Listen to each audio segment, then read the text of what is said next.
La historia de la familia de Hitler es una historia de una familia con árboles genealógicos en la que sus ramas se entrecruzan y con un par de escándalos que utilizarán los rivales del futuro dictador. En primer lugar, por el apellido. El padre de Hitler no se apellida así hasta los 39 años, solo 12 años del nacimiento de Adolf. Alois, el padre de Adolf Hitler, era hijo de una madre soltera y durante la mayor parte de su vida llevó el apellido Schicklgruber, una historia que cuento en este otro vídeo, así que os recomiendo que os suscribáis al canal. Y este es el origen de uno de los escándalos que más veces se ha repetido. No conocemos quién fue el padre del padre, es decir, el abuelo de Adolf Hitler, y este misterio ha dado lugar a múltiples teorías entre las que se encuentran el supuesto origen judío del dictador. Vamos a verlas. En primer lugar, ¿quién fue este abuelo? Pues básicamente hay dos opciones, dos hermanos. Pero antes vamos a desmentir la teoría del abuelo judío, que creo que por otro lado es la más extendida. Desde 1920 circula por Múnich este rumor del supuesto ancestro nacido en Rumanía, y también se habló que podría ser un hijo ilegítimo del barón Rothschild. Y ya en la década de los 30, cuando Hitler empieza a ser más conocido,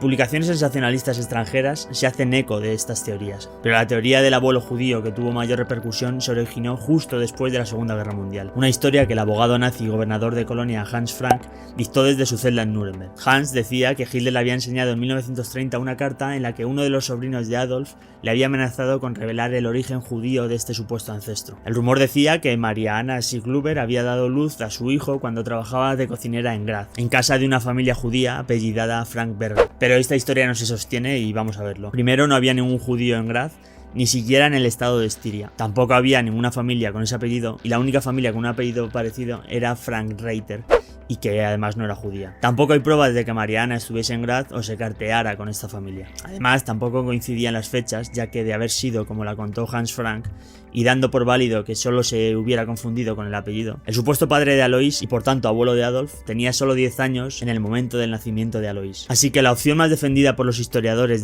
sobre la paternidad del padre de Hitler es la de Johann Georg Hitler, un campesino de 50 años que 5 años después de nacer Alois, el padre de Adolf, se casó con la madre de este. Y el segundo candidato sería el hermano de este, Johann Nepomuk Hitler, que cuando murió la madre de Alois se llevó al niño a una granja cercana, adoptándolo entre comillas. Y entonces tenemos que con 10 años Alois, el padre de Adolf, sigue llevando únicamente el apellido de su madre y se muda con el hermano del marido de su madre. Pasan 30 años y se produce el cambio de nombre y Alois adopta el apellido de Hitler, que parece ser que fue una condición que puso Johann Nepomuk para otorgarle una herencia. Así que estos son los dos candidatos. Y además de las especulaciones sobre el origen, también encontramos el otro escándalo del parentesco entre los padres de Adolf.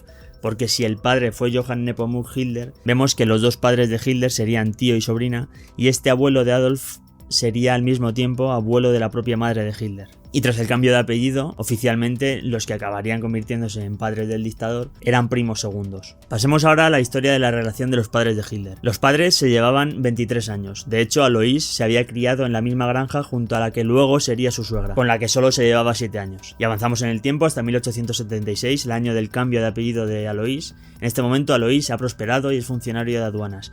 Y en este mismo año, Clara, de 17 años, se traslada hasta la casa de Alois para servir como criada.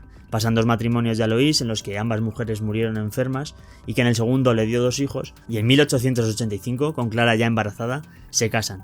Ella 25 años y él 48, y de esta relación nacieron 6 hijos, de los que solo Adolf y su hermana Paula llegaron a edad adulta. Y por último, el escándalo que verdaderamente más dañó a la figura de Adolf Hitler es el de la muerte de su sobrina y supuestamente Jelly Raubal. Con este caso debemos avanzar hasta finales de los años 20. En 1928, Jelly, que era medio sobrina de Adolf, al ser hija de una hermanastra, se muda como ama de llaves a la segunda residencia de Adolf Hitler en los Alpes, la que luego sería conocida como el Bergo. En este momento ella tiene 20 años y él 39. Y un año más tarde, en 1929, se muda a vivir con Adolf en el piso de este en Múnich. Y la pregunta es, ¿fueron amantes? Pues a ciencia cierta no lo sabemos. Ian Kershaw recoge en su biografía sobre el dictador que lo que sí que parece claro es que por primera vez desde su madre, Adolf pasó a depender emotivamente de una mujer. Y lo que está demostrado es que Hitler sentía enormes celos cuando se enteraba de que Jelly había estado con algún hombre, incluido su propio chofer, que cuando Hitler se enteró de que habían tenido un lío,